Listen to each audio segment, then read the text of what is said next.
In the DONIKIAN studio, the fifth great niece. Fifth great niece. The fifth great niece of Jane Austen, the great literary author. The Georgian era author, a woman who in her time had been published, but wasn't really renowned. That came about 100 years after she'd passed. Certainly in her lifetime, as you said, she did not publish under her own name. It said a lady, a lady, so no one knew who it was. A different perspective. Absolutely. Because most of the writers in those days were men. Yes, indeed, indeed. So she took them on. Indeed, she did, and hasn't she won? If you want to look at it like that. Jane, what fascinates me, Caroline rather, the J in Knight, Caroline J. Knight, absolutely, is Jane. Absolutely. So I'm not quite wrong when I say Jane. Caroline, tell me, is it remarkable that her career took the path that it did? She lived a life, she died, I think, relatively young, 41, and she died from, I think... we don't know. We don't know? We don't know. We don't even know if it was tuberculosis? For a long time it was said to be Addison's disease. Ah, yes. But in recent years, the Addison's community, if you like, have had a look at it and said that's not right. Oh, wow. So because we've just had the 200-year anniversary of her death, there's been lots of articles written, that speculation about what it could have been, but nobody really knows. It's not a... Now look, you've written the book. Yes. The book's Jane and Me. It's fantastic. Yeah? You need to read it. The beautiful part about it is, as you touched on, it's your Austen heritage. Yeah, let's talk about it, because you were born in the home where she lived at Chawton House, which is now one of the great literary repositories around the globe. Women writers from all over the globe go to Chawton House in Hampshire to I suppose breathe the same air that your great aunt breathed, and it's a very special place, but it's not your old home. For 400 years it was. Exactly, built in 1588 by John Knight, and obviously I'm Caroline Knight, it's the same name, and passed down through 15 generations to my grandfather. But like 95% of the ancestral homes in England, just not possible to keep it as a family home. You know, financially things have changed, estate taxes, death duties and other things like that just you know, stripped the families of all of their wealth. The Knight family along the way had a few generations where they didn't have any children, and you have to have an heir. So at some point Thomas Knight adopted Edward Austen, Jane's brother, and he became the heir, but changed his name from Austen to Knight, which is why I'm a Knight, because he is my fourth great grandfather. So once he'd inherited the properties, he then was able to give Jane, her mother and sister, a cottage actually in the grounds of the estate. So I grew up in the Great House, and Jane's cottage is 400 metres just down the road, which from about 1940 has been a museum and brought thousands of tourists every year to Chawton. What was it like growing up in that grand house, as you so lovely put it? It's something that, I mean, obviously it's quite difficult to sort of encapsulate in one sentence what a whole childhood's about. We were obviously in phenomenal surroundings. I mean, 400 years of your own family history. Every single stained glass window is about my family. I mean, it's just the cocoon that gives you, the sense of identity and who you are and where you come from is terribly strong. But the money had run out 40 years before I was born, and we really were eking out the last years, and the house was really starting to crumble in certain areas. Did you get a grasp that there were problems with the estate? Oh, you couldn't avoid it. Absolutely unavoidable. Partly because, you know, anything of any value, to be quite honest, had been sold in general. You know, most things had gone. And even I remember as a child, just gradually the outbuildings being sold, and literally that feeling of our boundaries just getting closer and closer to the front door. Yeah. Exactly, closer to the front door. And in actual fact, my grandfather, actually, some of the wings of the house, because we hadn't had servants for decades because there was no money, so some of those wings were actually rented out to external tenants. So even in the Great House, we had other people living. If only Airbnb. Absolutely. Wouldn't that have been fabulous? Exactly. Chawton House would have been buzzing. Now, in terms of what it was like to live there, we had I mean, lots of sort of things to manage. We had a lot of people visiting. I mean, Jane brought all of these tourists who would then come up to the Great House and have tea, because Granny ran a tea room in the Great Hall at the front. And that was a way, I think, of just earning a bit of money, but also these people were coming. So, you know, we needed to do something, I guess. And that was, you know, that was great, but that obviously meant that Jane was there all the time. But these people also had an expectation. We lived in this grand house, and I think most people assumed that we were rich. Sure. And probably eccentric in our choice of budget cars. And Well, I mean, you weren't. well, I mean, exactly. They must have thought all that was just eccentricity rather than the reality of the situation. The other thing that was quite sort of unusual is that certainly the men in my family are all dyslexic, and I grew up in a household where half the people couldn't read and write very well. That's extraordinary. And again, that was something where you're living, when you're in Jane's literary home, we didn't talk about that. So that was also something that was sort of, you know, a strange, conflict actually of what was going on.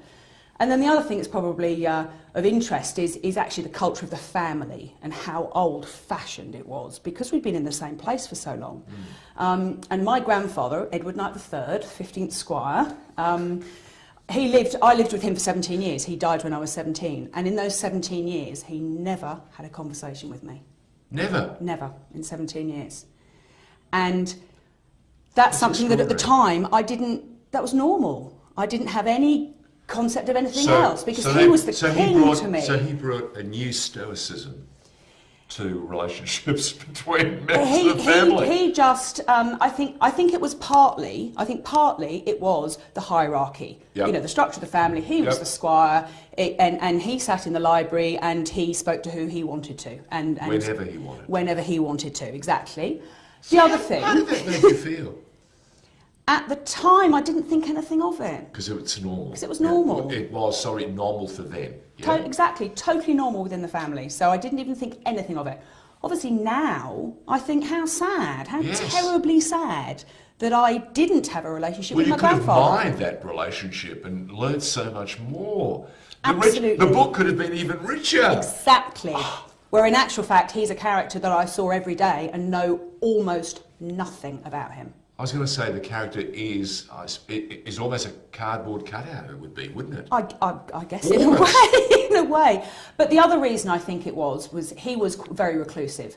And I think part of that was also because of the...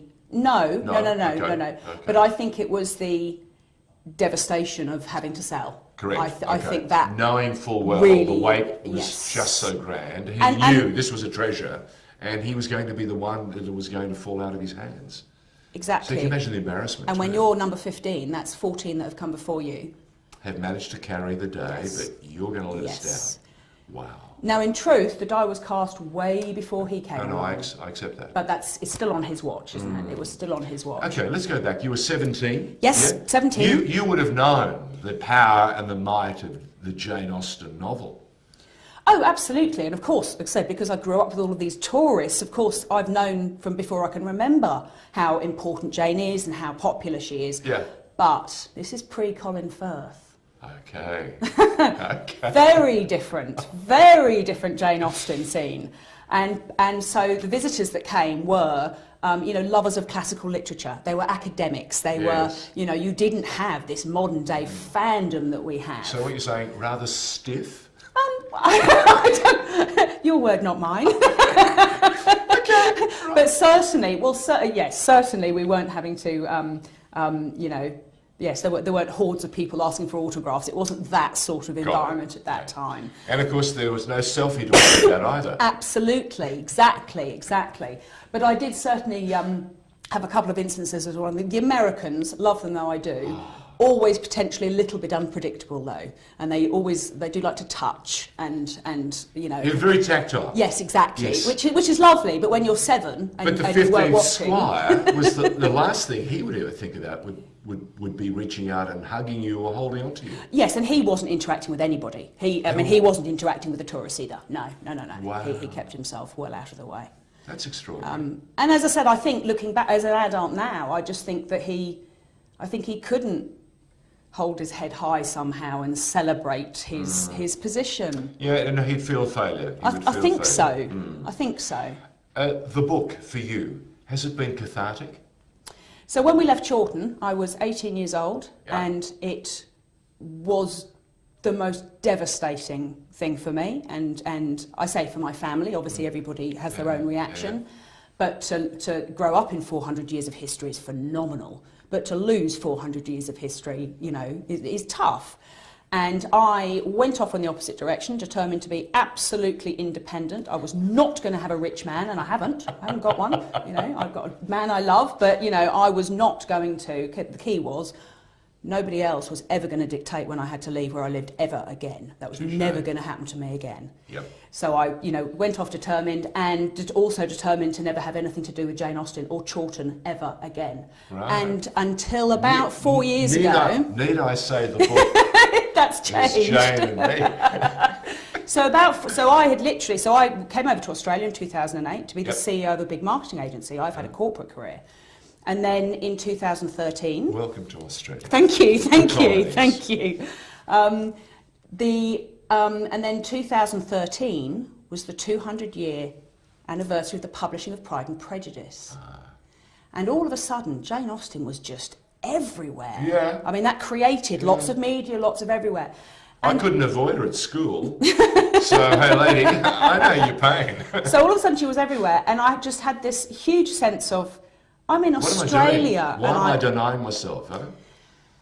Why am I doing that? Absolutely. And also, it'd been 25 years by this point. You know, you come to a point where you think it's time. I've got to sort of sort this out in my own mind and get over this just sense of huge sorrow about it all. And then I just happened, just through a whole series of circumstances, happened to end up at a Jane Austen event here in Melbourne. And as I sort of, you know, as it became clear to them who I was, the reaction was not what, was really quite interested, you know. Okay. And I sort of thought, wow, that had never occurred to me. I had never thought, because to me it was all just loss and the failure of our family to some extent.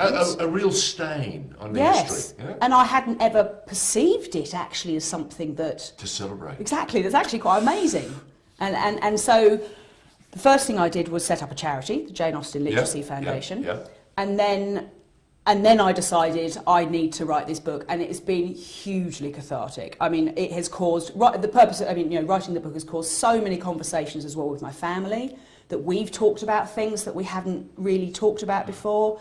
And as you can tell, I mean, I'm smiling now. This is something that I have turned into the most precious thing I have in my life. What have you learned from the rest of the family?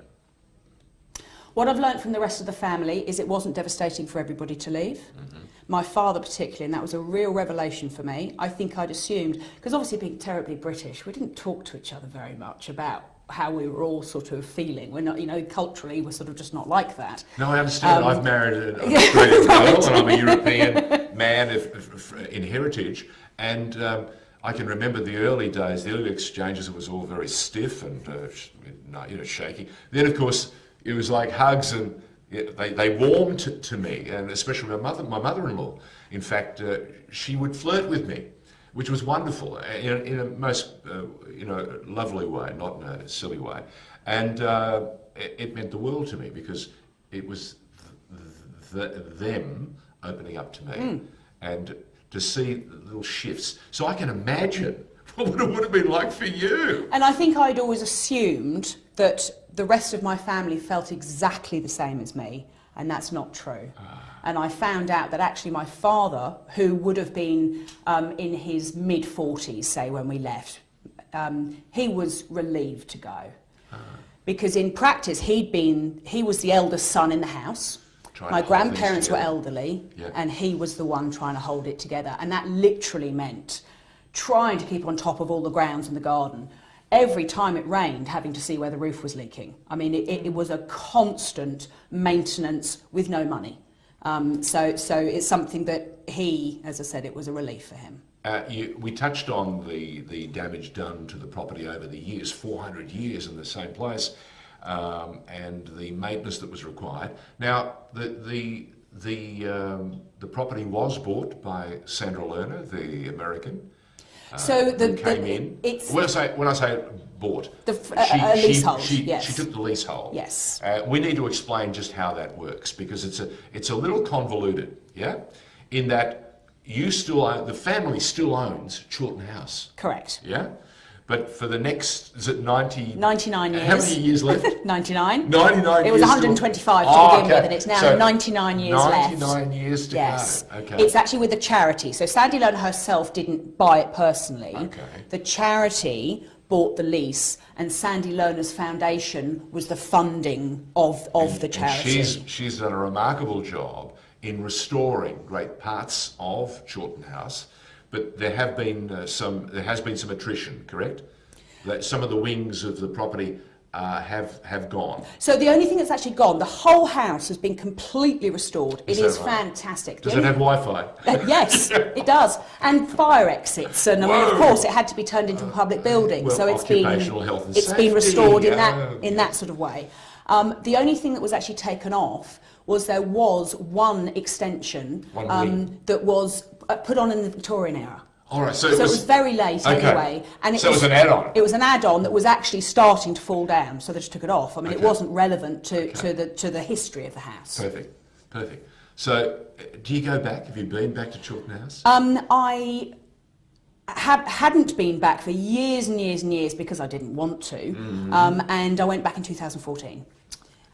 Which I talk about in the book. So I went back, and I actually went back and spent a day with a chap called Simon Langton, who was the director of the 95 Pride and Prejudice with Colin Firth in it. Wow. And it was actually, this was even before the book started, I mean, this was before I'd even sort of thought about doing the book, and it was actually, I spent a day with him in Chawton and told him all about, I mean, my grandfather and these tourists and everything that sort of used to happen. And it was him that first said, "You've got to share this. You can't just, How fabulous! So it was him that really so gave he was me the encouragement. catalyst. Yeah, in terms of giving me the confidence. confidence. Yeah, absolutely How to do fantastic. it. So, okay, the book came out in July. The Yep. feedback's been wonderful. It has. I Yeah? have to say it has. So, are you going to take it back to Chawton House and sort of show it around? It's on sale at Chawton House already. Oh, how good is It's on sale at Chawton House and in Oh. Jane Austen's house. Okay, In Chawton. so in Chawton. what's the feedback been, personally, from those now that have seen it from a different perspective? I have to say, fantastic. And it's always, I mean, it's never been a book about airing any dirty laundry and embarrassing anyone. I've treated everybody, I think, with respect in it. No mention but it's about always Diana. No. exactly. But there's always a concern when you're talking about an entire family. But the feedback from everybody has been so supportive, and I think in a way, I think from some of my family, there's almost been a relief that one of us has sort of taken the stop out and actually said it out loud. Actually, that we lost our house and it sucked, but it's now something that we can find actually real joy in. It's a treasure. It's a absolutely, treasure. And absolutely. I think the book's going to turn out to be a treasure too. Thank you. Yeah, treasure trove of wonderful memories and a different perspective. Yeah, and as you say, you've come 180 degrees. Absolutely. Haven't you? Absolutely. Yeah, Absolutely. Fantastic stuff. So what's next? What's the next chapter in Caroline Jane Knight's So at the moment, story? I'm doing lots of events around Australia, Uh-huh. and then later in the year, I'm going to go over to the States and do some over there. And You're going to then meet next year, Miss Lerner? I've met her already. Oh, yeah? But Okay. yeah. I've met her already. Has she read the book? I don't know. I don't know. I will out. send her a copy. Good. I'll send her a copy. And then I'll go over to the UK and do a bit next year. But I still have a business as well. Sure. So I'm just, to be quite honest, I'm just going to enjoy it for as long as I can and let it take me wherever it goes. My observation is that it's given you a wonderful new passion.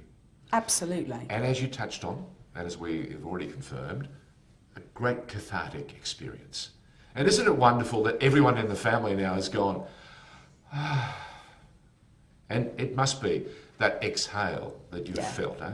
That's exactly what it is. Fantastic. That's exactly what Now, you've managed to, I don't know how you managed to get it out of the kitchen, but there is some wonderful, not cutlery, but Wedgwood china. You've got some Wedgwood china. Where are you hiding it? Can we go and get it? We certainly can. Stay where you are. Let's go. We're just going to pause. Yep.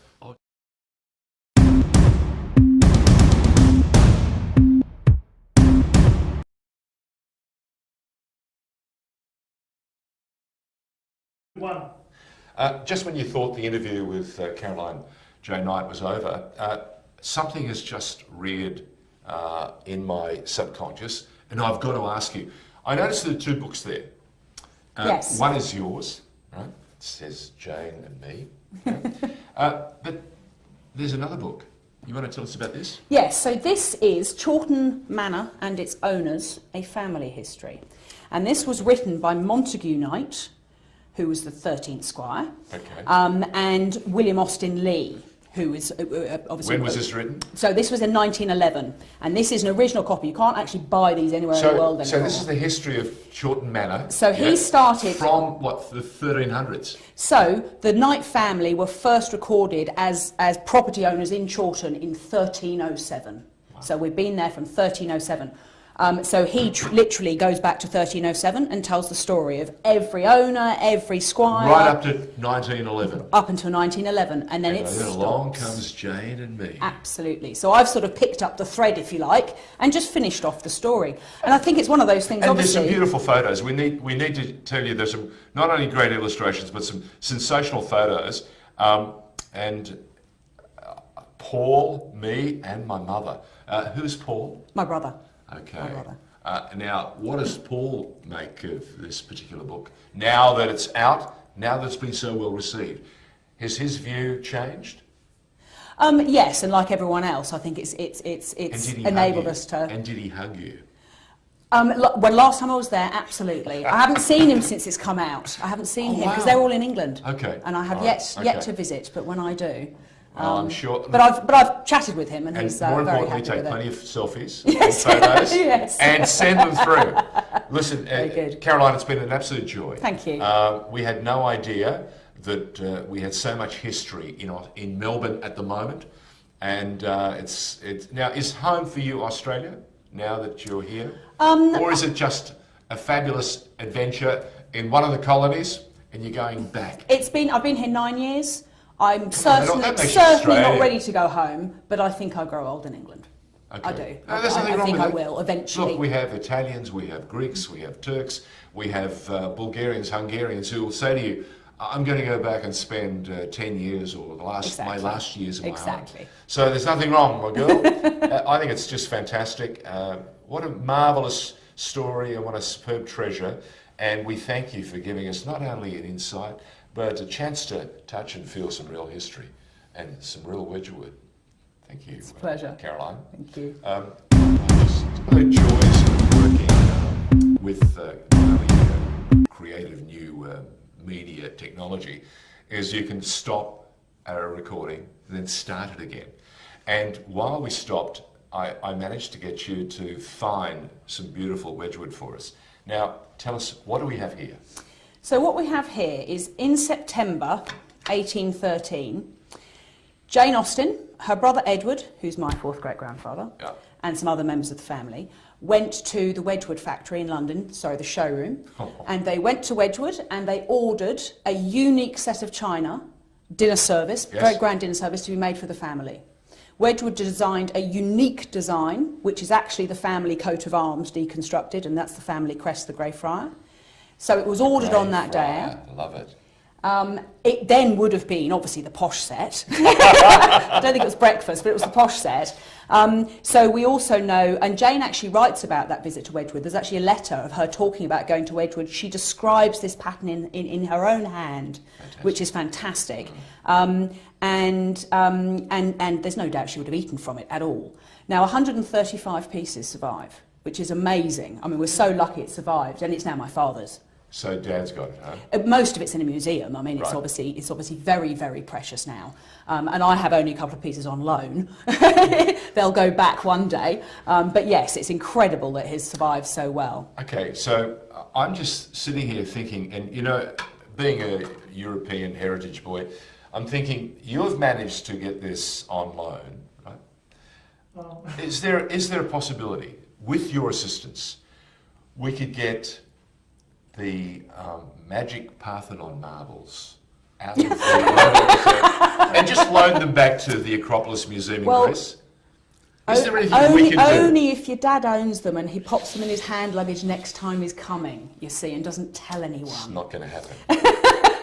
Well, this is marvellous. It's just more testimony, further proof that it's been a magnificent historical treasure. 400 years of history at Chawton House, and to think that the lineage is so clear and so defined.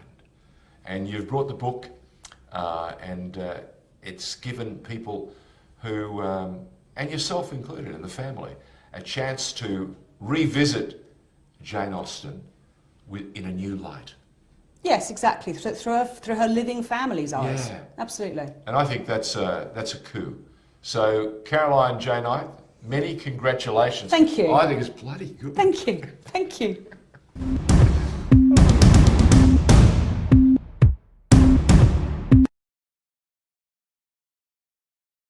In the studio with us is Rob Rees. Now, that name may not be familiar to some of the audience. What about we throw another brand at them, the Cotswold chef? I'd hope they'd know certainly where the Cotswolds is. Okay. The Cotswolds, of course, in Britain, and we'll find out a bit more about that and how in heaven's name Rob ever got that brand or that title. Yes. How did you ever get... Why would someone give you a title as the Cotswold chef? Come on. Do you know, it's... I'm an Essex boy by birth, and EastEnders, to right, dum, dum, dum. And in the chefing world, I made my first journey was out to the southwest when I was 16 years of age. Yep. Left home, wanted to be a chef. 16 years of age, and I moved to Bath. So I was kind of in the Cotswolds area and the southwest, but this is many years ago. Then, trips abroad, worked in the West Indies, in Cayman Islands. West Indies? Yeah, Cayman Islands. How do you just wander off and... It was, I was 21. Sorry, you weren't wearing a pirate's outfit. No. You didn't have the moustache or the beard. And did you have a vessel?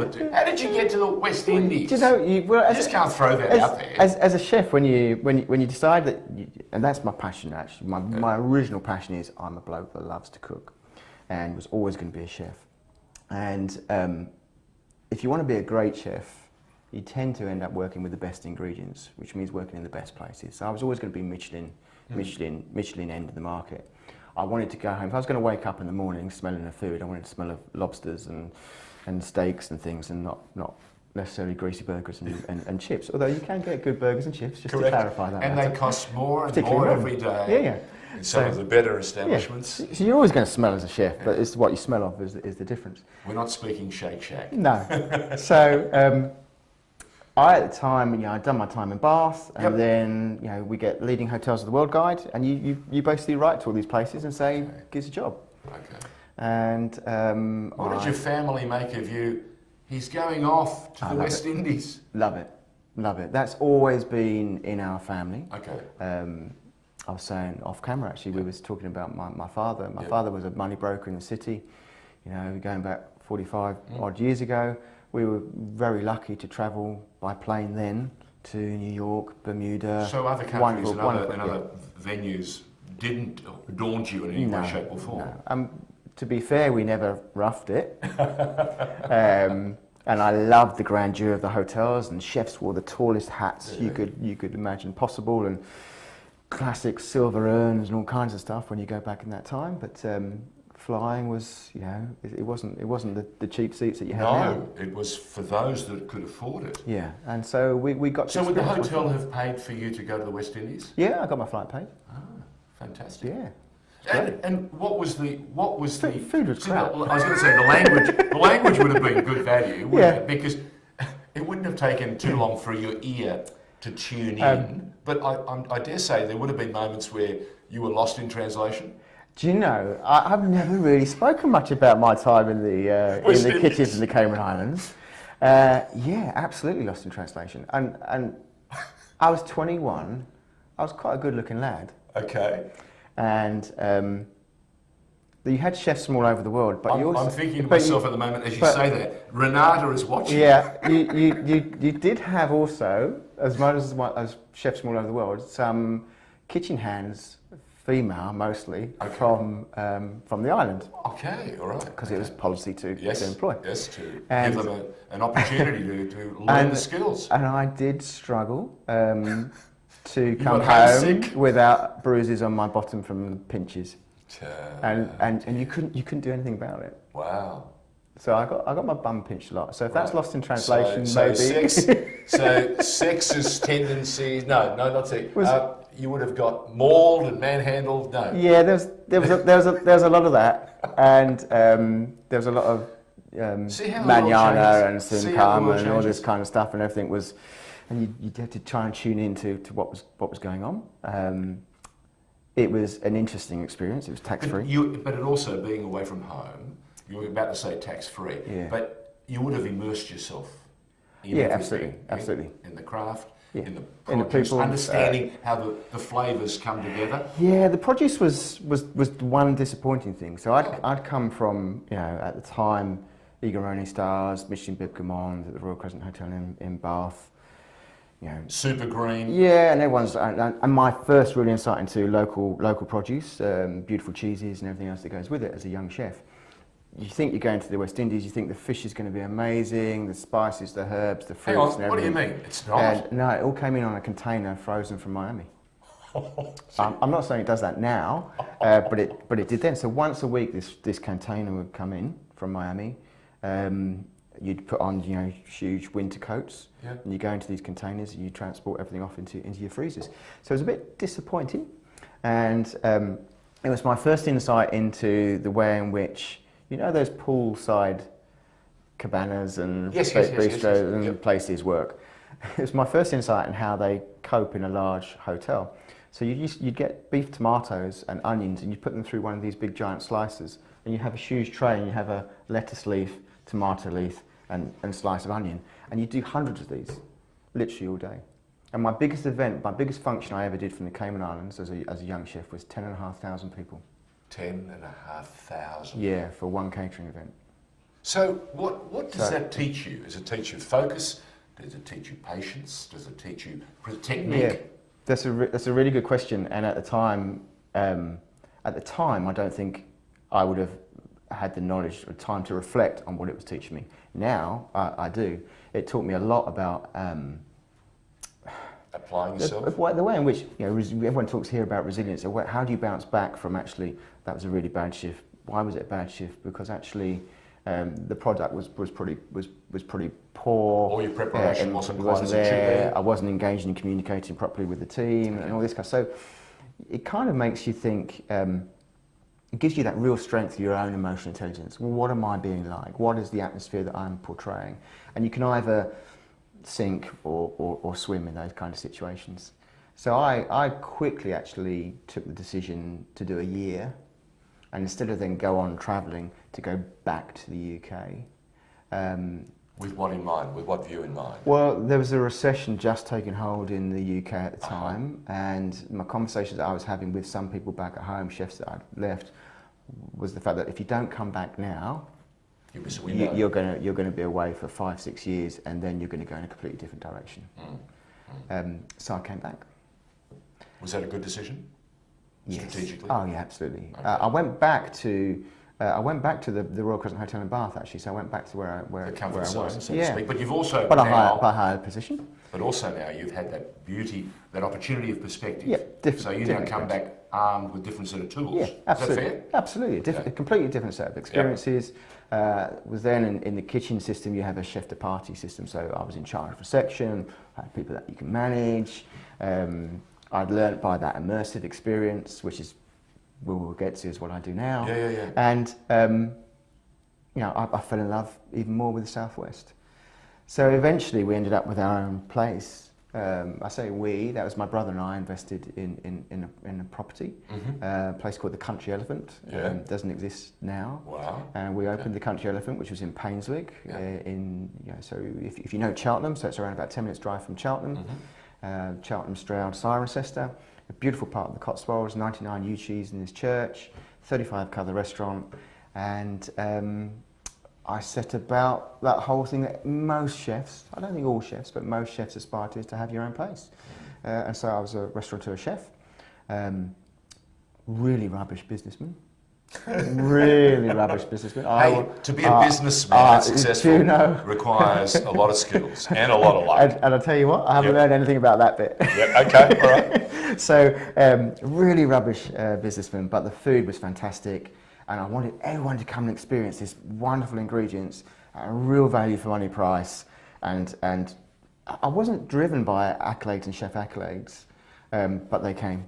Yeah, they tend to. Most of the rewards come when your focus is so great and so involved that you're not looking, you're not being distracted. It just happened. The focus is right there. And that helped with local personality. Yep. And it was all very much talking about, you know, what you do in the industry. So when did the title Cotswold Chef Well, become yours? a couple of things happened.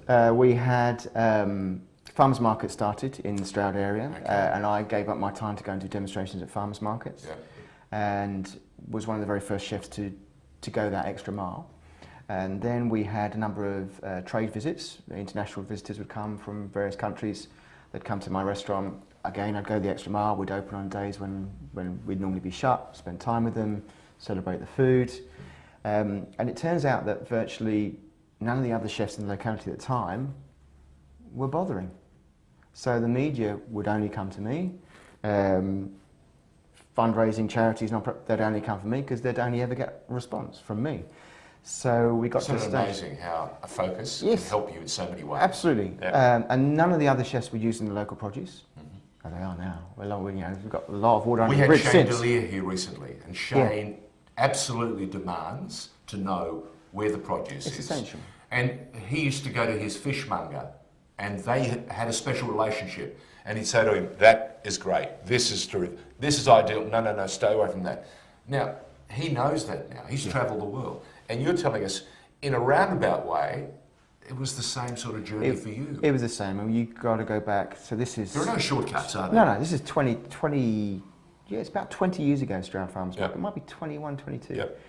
And I turned up to this market. There were 40, 50 producers. And I'd been running the restaurant, and not one had ever knocked on my door and saying, "Would you like my pheasants, my squab, my cheeses?" And I had only been down here doing my stuff, you know, ordering from my list of suppliers. So suddenly, the two meet. Wow. You know, from you know, I was drinking apple juice from a company called Dave's Cottage, which is like a Chateau d'Yquem. I mean, seriously. I mean, the gold produced apple juice, it was just beautiful, outstanding. And you know, this wasn't on. You know, I was getting my apple juice from any old place. So it told a story. It added value to my business. It added value to their business. I'd go and work their farms. I wouldn't just taste the stuff and this is great. I'd go and, well, let me learn how you make your cheese. Let me learn why is this apple juice so much like an added layer of polish.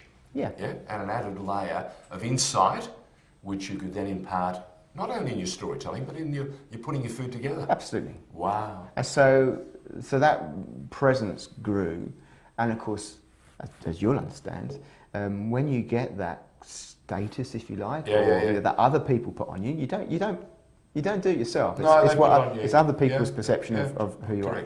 That then opens your gateway to other things, which got me into the policies and policy making and the rights for the most vulnerable. Let's talk about that, because that's driven you for a long, long time.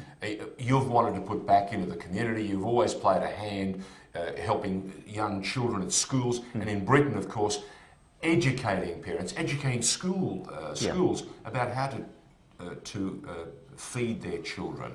To stay away from the super sweets, and it's all sweets are great, but in as a treat, They're not meant to be part of your staple morning 11 o'clock break, lunchtime break, and afternoon break. What do you think we're going to have? Obese children? Yeah. Well, I started again at the restaurant by linking up, and I think you had something similar here. It was a partnership between education and business, which I think is essential for so many things. It can absolutely enhance our economy, create really meaningful employment, and just gives a whole different sort of purpose to the way business works. So I started by linking up with a primary school, and they came to visit the restaurant, and it was actually around mental maths. Now I'm a chef. As I say, I'm a rubbish businessman. Shane's probably better than me. He's definitely better He's than very me. He's good. definitely He's better very than me. good. So, you know, mental maths for a chef is you look at a side of salmon and you think, oh, do you know what? I can get 10 portions out of that. Or you don't know what they are, but you look and you go, you know exactly what it 10 is. portions, yeah. And that's the way you work. So kids came and did a mental maths project. What are the overheads in the restaurant? How many glasses you get out of a bottle of wine? Doing a demonstration at the same time, which is what you're most comfortable with. And a kid at the time asked me the question, because we're doing a beef demonstration, will I get mad cow disease from that? Because that's where we were at the time. That was the time, yeah. 1998, 99, mid-90s, yeah. And I'm thinking, wow, you know, you've got a 7-year-old kid that wants to ask this question. You know why? Because he's heard it at home. Yeah, absolutely. But he was hungry for it. And I think I was just very lucky that the very first school that I had, the teachers were really agile in just opening up the curriculum as best they possibly can with food. So I was always matching it to how do we add value to the school. I did a number of those projects, and eventually one of the principals, head teachers, says, "Oh, can you come and look at our school food?" And I went, "Why?" And I go, "Well, it's not much. It's pretty rubbish." Oh, dear. You know? And this is way before Jamie. Stuff. Who had started a campaign and did some good work. We'll get to him. It's brilliant work. So I was doing a number of different things around schools and going, well, okay, how can we help? How can we work with the dinner ladies and the caterers and change things? Yep. How can we work with the parents and get them to change what's in their packed lunches? What does it look like? I'd been appointed to the board of the Food Standards Agency. Walked into a room with the great and the good. Post BSc is how do you put trust back into the food chain? Yep. It was very open, very transparent, a real brave new world for UK And it was government. real. It was a real attempt. Absolutely. It wasn't just talk. It was a real commitment to change. No, there was a huge amount of funding there to change policy, to get meaningful That would have evidence. scared the entire industry had to British change. industry. The industry had to change hugely. I mean, you'll recall visions of conservative MP Gummer feeding a burger to his child and saying this burger's absolutely fine. You can't say that. So let's understand the evidence, the science. Now, I'm a bloke that makes cakes, soufflés, and to walk into a room of huge academics, great and the good, as a bloke that can cooks, was, well, you can either sink or swim again. What do you do? What do you do here? And you realise that you were appointed there to stand up for the rights of consumers. Again, well, that ticks my box. Fantastic. You were playing the role of an honest broker. Absolutely. Who understood the industry. Correct. And so I was able to challenge, and actually we had a large debate around a children's agenda. So this is 2000, we're on 2001 probably now. Okay. 2001, 2002. Yeah, so it was 15, 16 years ago. Yeah, and a huge open debate because everything was held in open session. We had 500, 600 people in the room observing a government quango's conversation.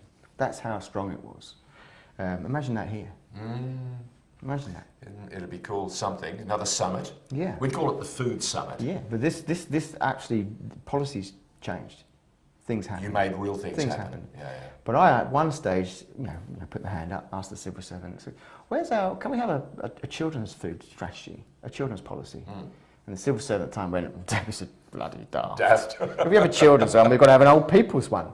And then we'll have to have a working person's one. And we'll have to do this. And all this kind of, and I'm going, that sounds a good idea, doesn't it? Because we have this huge life journey and everything changes in what we need in our food. And the world is so complicated. A consumer opens a newspaper, goes online, whatever it might be, and has no idea. It's like we have too many choices or too much information. And most of it is misinformation. So I suppose what you tried to do was break through the whole point and clear as much of the, not so much dead wood, but so much of the misinformation and the mythology. That's absolutely right. There would have been a heap of mythology it was, can you put trust back into the food chain by empowering the consumers, by putting them first in any decision and anything you did, and any message that you put out there. And this came from a young man who decided, I've got to go to the West Indies and test myself. Isn't it fantastic? Well, I had no idea what was going on. My life's journey wasn't mapped out. I was going to be a chef. Yep, but each layer of that experience, each step of that journey, loaded you with yet another bit of insight, a bit of knowledge, and a perspective. Yes. And that all coalesced in this time we're talking about, in the early 2000s, And you were. When did the MBE? When were you became a member of the? When did that happen? Yeah. When did the MBE come your way? That was for services. That serves to the food industry. To food industry. So clearly, others saw that what you were doing was special, which would have filled mum and dad with a great deal of pride. Your mother especially, huh? Look, Mum always wanted to put something back in for everybody. Mum's. I don't think there's any extraordinary people out there. I think we just end up finding ourselves in extraordinary positions and extraordinary roles. And for whatever reason, I got where I was going. And I've been doing lots of demonstrations overseas as well because that's naturally what you do. And that's my default. That is my default setting. Is let's choosy cook. And I did a large. Can I just pause you for there for a moment? Yeah. I've watched you do this. I've actually been there when you've cooked and when you've done the demonstration. Yeah. And what you bring, if I may say, is a wonderful natural quality. You're there. It appears to me as if you're a part of the extended family. And let me show you how simple it is. And if there's a problem, we'll do it again. Yeah. And I think that lovely ease that you bring, and you have brought, has helped you do many other things. I think I can say that because I've watched from afar. I try not to put on a pretense when I'm doing it. It's been the real Rob Rees. Even your wife Renata convinces me. No, that's who he is. I just like to undo it all so much. Yeah. So whether it's and I think actually Stroud Farmers Market taught me that. Because it was one gas ring every Saturday morning, and you've got now from Auntie Joan from the council house through to the landowner. They just happened to be there. But each one of those had a different position. Yeah, and you latched in. You worked out how they all fitted into this broader community that delivered food to Britain, which was fantastic. Okay, so when did it dawn on you that you know what? Maybe my work in Britain is ready and matured.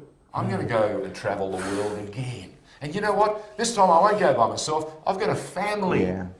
Well, look, the MBE was 7 years ago as a result of a gig I'd done in India for 4 weeks. But that was just part of my life. At the same time, I've got non-executive director positions in still government organisations. I was running the Children's Food Trust, which was post-Jamie. So how do you transform school food for millions of kids every day as chairman? I say I was running it. There was a wonderful chief executive, as there are in all of these organisations. I had my own charity doing its own work around its kitchen challenge models. And I think I had one particular day where I had 2 Secretary of States via the chief executives needing answers to challenges within the NHS and within Children's Food Trust. I had somebody that was self-harming in our bistro because we're all about vulnerable people, and at the same time there was a chef in another bistro that we were running who was just moaning about the oranges that had been supplied, and I was getting this as the top of the tree, and I'd gone home and Maddie, my daughter. So I reckon we're 4 years ago. Okay. Maddie, my daughter, says, "Oh, Daddy," literally sits me down and says, "Daddy, you don't seem very happy at the moment." And you go, "Oh shit, me? Yeah, you're kidding me, you know." And I was happy. I'm loving every part of that aspect of work, but what I wasn't doing was managing it properly. Everything that I was practicing and preaching, I wasn't putting in place around leadership, around delegation, everything. I was taking it all on my own shoulders. Which wears you down. Yeah. And distorts everything, I might add. And, well... So much so that you ended up becoming an Arsenal supporter, right? That's always been in my blood, always. Anyway. I'm always a gooner. So, that weekend, it was an Easter weekend, and my wife and I were going to a concert in London, so I got on the train. I said to her on the train there, I said, I can't do this anymore.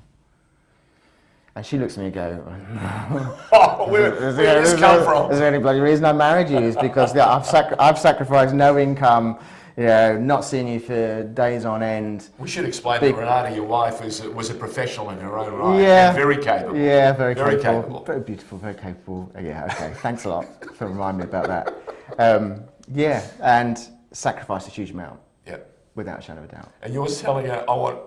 I want out. I want out of this. Oh dear. So she thinks, instead of our lovely 16th century cottage in the Cotswolds, Bath, Bristol, worst case scenario, London. Oh dear. I know, No, that's a bit too close. Yeah. Too close. I really need to switch off Okay. and actually get my kids back. She said, well, where should we go? So we said, well, Google. Oh, so, no. So, yeah, we Googled that. We put the question in, most livable cities in the world. Most livable cities in the Is world. was what we Googled. And there's only one. Vancouver came up. It was Vancouver and Melbourne came up. And I went, well, at least they both speak English. That's good. Good That's start very good. For us. It helps. Because there's no strategy involved in this at all. Right? Wow. Classic social entrepreneur head. Let's just do it. And we went, we know one person in Melbourne, Craig Ondarchie. Craig Ondarchie. So Melbourne City ambassador. So we did it. More importantly, a member of the. Was he then in government? Or he was in government. He was in government. So, but I knew Craig from business. Previously. Yeah. Because he'd coordinated one of my trade missions to Australia when I was doing my cheesy stuff. Fantastic. So there's a wonderful rapport. Yeah. Terrific. So was that, the ultimate? Yeah. Tipping it over the. And by Monday we started the process. My goodness. And that process involved everything you need to do to get your family to Australia. Yeah, from Britain to Australia. Alongside realising on that Friday afternoon that you've stuffed up too much and you can't just walk away from those problems. You need to resolve those problems. You've got to tie them up. You've got to leave them in good hands. Yeah, I was lucky enough to do myself. I went on a leadership course, which was fantastic, by a company called Quolox in Cheltenham, which again, I'll always joke, just shows you the bleeding obvious. And you go, oh, damn, I know that. Why haven't I done that? Well, because you've been distracted. Because you've been. The argument says you've been too busy solving the wrong problem. Can't see the wood for the trees. You're that close. Yeah. So 2 years of changing the structure in my own organisations. Yep. Sorting out new trustees on the organisations that I was a chairman of. Still leave them in good hands. Yeah, so you knew everything was going forward. And creating an exit strategy for myself. Yep. Still keeping a presence, a small presence. Understanding what succession means and moving on. And then transfer to here. So, what's it like living in the world's most livable city for the 6th or 7th year in a row? It's been a very cold winter. Can't believe that. But I shouldn't be surprised, because the first time you went to go anywhere, you went to the West Indies, you went to the Cayman Islands. Yes. Which is like heaven on an island. Yes, it's beautiful. Absolutely. Rum Point is one of the most amazing, beautiful places. So but you didn't stay quiet for long in Melbourne, because the first minute I caught you, all I hear is Food Works Australia, and I want to put back something. Yes. So you can't stop, can you? Well, no, not really. Not too much downtime. It's in your blood, but, I can do it differently. So, tell me, what organisational skills now? Is it a lifetime of these organisational skills that you've been talking about that you've now brought down under and are putting into place under the auspices Food Works Australia? And what's the purpose? What's the broader vision? Where do you want to go with this? I'm driven by reducing inequalities. That's what I want to see. Okay. It's something deep inside me from the people that I've helped and people that I've seen, and I'm lucky enough to have a voice to be able to speak with them. So how do we do it? Can we do it? Can we make a difference? My 2 years of observation, it'll be 2 years next month, is there's a lot to do here. And there's that realisation from commissioners, decision makers, that they need to open up and start to take some decisions. Some responsibility. Well, yes, there is, but they may be seeing that it's they may be seeing it as risk adverse, but you have to change the system around before you can actually help the individual. So what do we change first? Oh. Where do we start? We need, look, when you start to make a dish, you need to find the ingredients, and then you decide whether it's going to have orange in flavour, mandarin in flavour, passion fruit in flavour, whatever. So where do we start? And it's an interesting question because, you know, what do you want? What needs to change? And I don't want to see people Well, on our streets, sleeping on our streets. well, I think one of the biggest things that can change, what we know that makes a difference is meaningful employment. If you can create more meaningful employment, not jobs, but careers. Pause. The whole world is full of new disruptive technology. Airbnb, right? Yeah. Uber. What do we say to the taxi industry? There's a whole new disruptor, and it's going to be called, wait for it, driverless cars, driverless carriages, driverless trains. What are we doing? On one level, the technology is overwhelming us and giving business a chance to get ahead, but at what cost? No, well, you work with that technology because there's still a requirement to have human potential and human instance in that. So you've got the artificial intelligence and then you've got machine learning. So if you take AI, just another So layer. if you take something like, well, AI is driven by our input. It's not created by the machine. So No, I we will understand that. constantly be driving them. But what you get with the cars is a really interesting one. I was with Google yesterday, and 2030 is pretty much the tipping point of where we would see that coming. So we're not far away from a generation that probably will never need to learn to drive. Okay, so you see. Don't we want more skilled people, not fewer skilled people? But they would say that something like the Google instance, that you'll still have somebody in the car. So I think, is it Phoenix where there's more of these cars? They still have somebody in the car.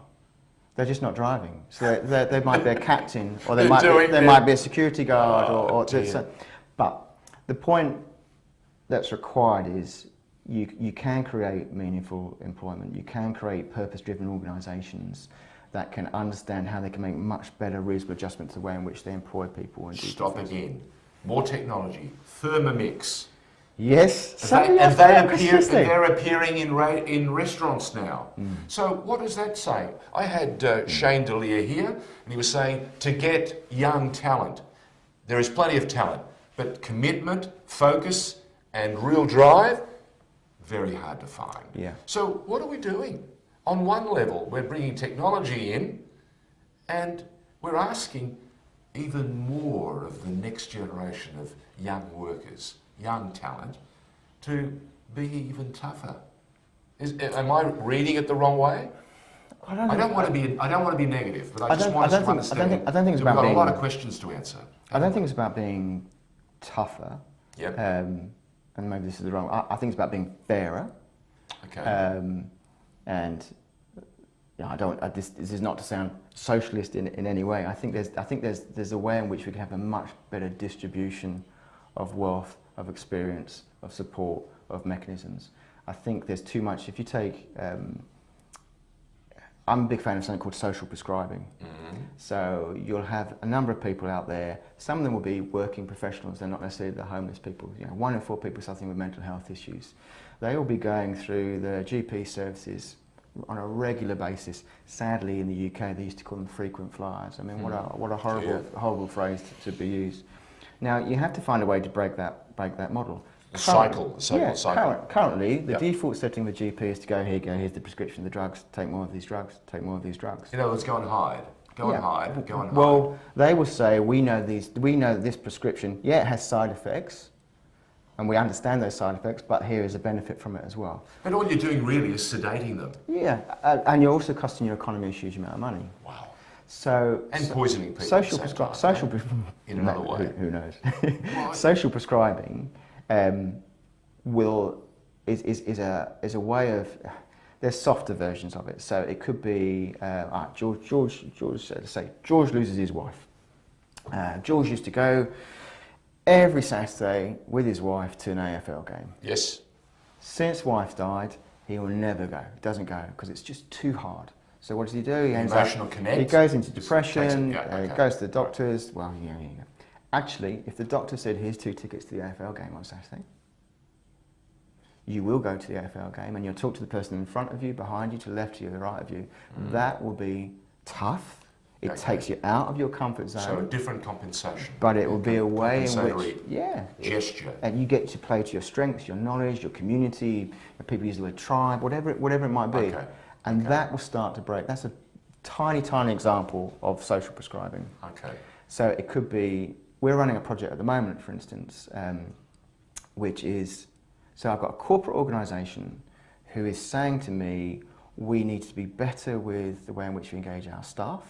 We need to be better the way in which we engage with our community, as in our own staff community and their family and friends.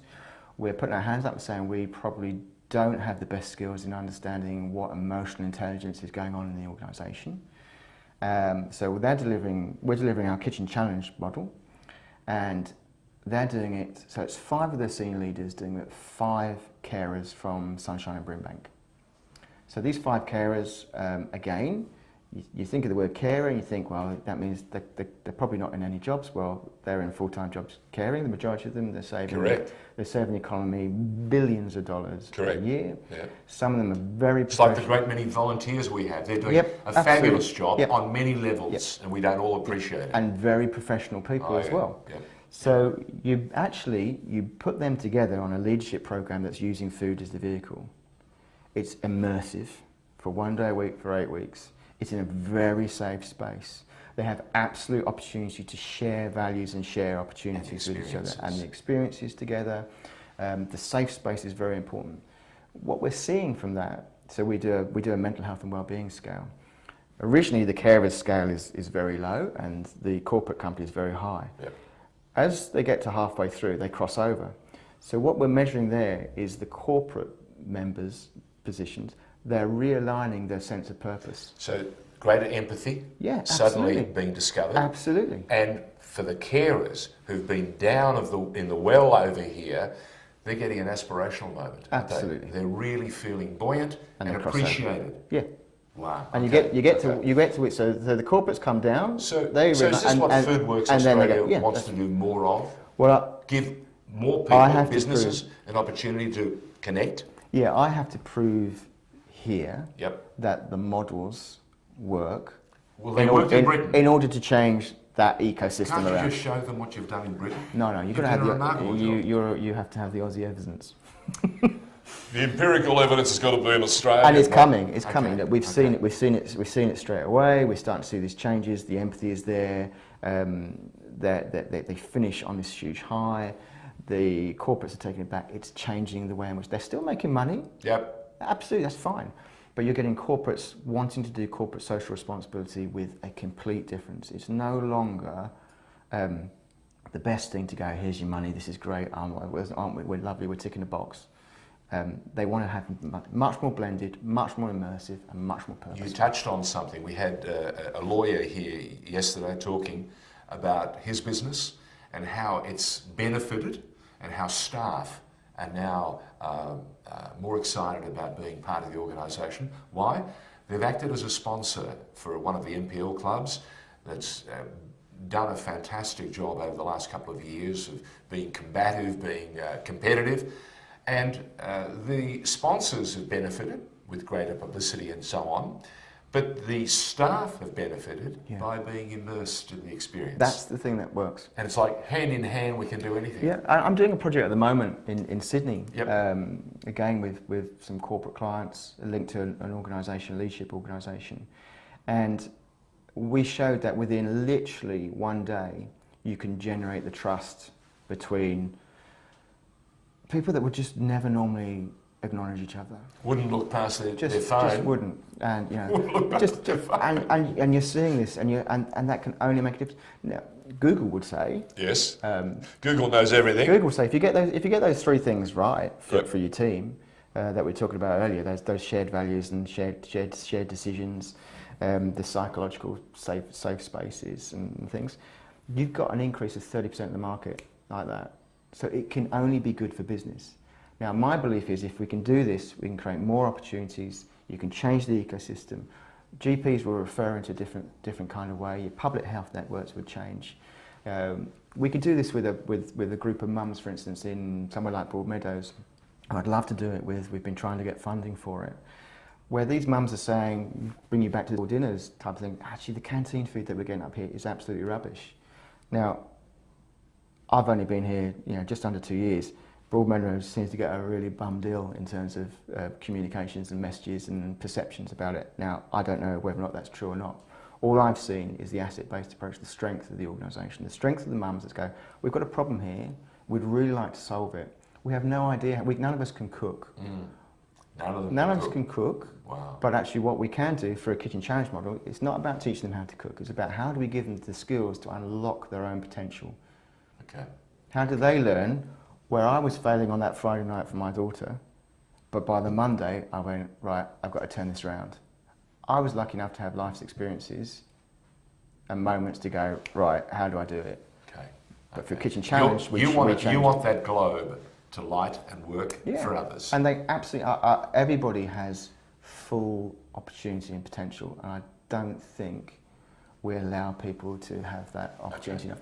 So I would suggest to you, go out there, let's make sure this message gets out to local councils, because there are local councils out there that have the funding to allow their various communities to thrive or to look at making a difference. So you start at council level, then state governments, they're constantly competing to make a difference and to show that they are aware and as empathetic as possible. And ultimately you want to take it to the federal level and see both sides of it. I think whenever I see bipartisanship, true bipartisanship, not just talking about it but doing it, then everyone benefits, whether it's Britain, whether it's Australia, or whether it's the globe. What else do you want to see in the next 12 months? Do you want to see? By that, we should mention he's not a Melbourne Victory man. He's a real Melbourne City boy, as is the rest of the family. The only time we disagree is I'm a Tottenham man. This is an Arsenal man. And you've convinced the rest of the family to be Arsenal, except for Jack. Jack Schooner. Jack Schooner. Except for Ren. Oh. Ren's a Southampton fan, so it doesn't really matter. That will get back. That will get back. Southampton, where Maurizio Pochettino came from originally. Okay. When her family first settled from the Czech Republic, they settled in Southampton. And so she's always been a Southampton fan. Proud. Great colours. Great colours. They stand up. They're the away colours for Melbourne City. Yes, they are. So there's a lovely blend there. She would also argue that Arsenal normally takes most of their key players and then sells them on to Liverpool, as we've discovered last week. Yeah. Now, have we covered everything? I probably haven't talked enough about the school food agenda. Well, let's talk school food, okay? You first were watching what Jamie was doing at the time in Britain. Yes. Yeah? No. And did you understand what he was trying to do, or did you get a handle? I did. We can take it further. I did. I was a bit irritated. Why? Like many people. Was it something in the message? No. Or was the message good? No. Or Look, was something else? It was jealousy. Okay. I reckon that's what it was. Self-reflection, emotional intelligence. I'd been doing school food work, so had many others across the country. Yep. Battling. And Jamie did the programme, and of course, all shift. Yeah, but personality does that. Personality does that. Absolutely. Absolutely. Infamy, celebrity. Yes. People. If we're going to sit here and say that celebrity is getting way too much exposure, it's a bit like Kardashian. I need to keep telling people I'm the Armenian DONIKIAN who was well in this world of ours before the Kardashians came. All right, just thought I'd let you know.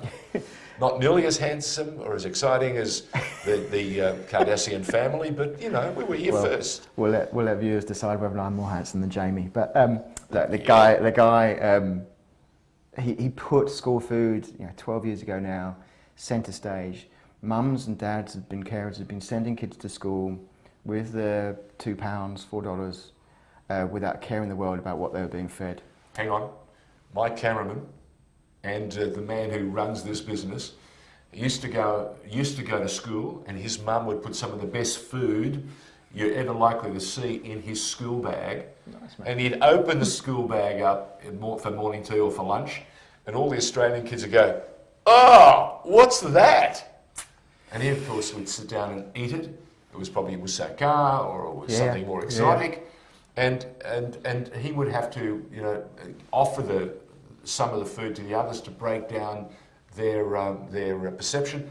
or change their view. I think Jack and Maddie are doing that now. Is that right? Even now with their packed lunches. My experience was, as a young kid, my mother used to make some wonderful sandwiches with mortadella, with real ham, with real cheese, with tomato. Yeah. And I'd go there, and of course the kids would have you ever heard of Hundreds and Thousands? Yes.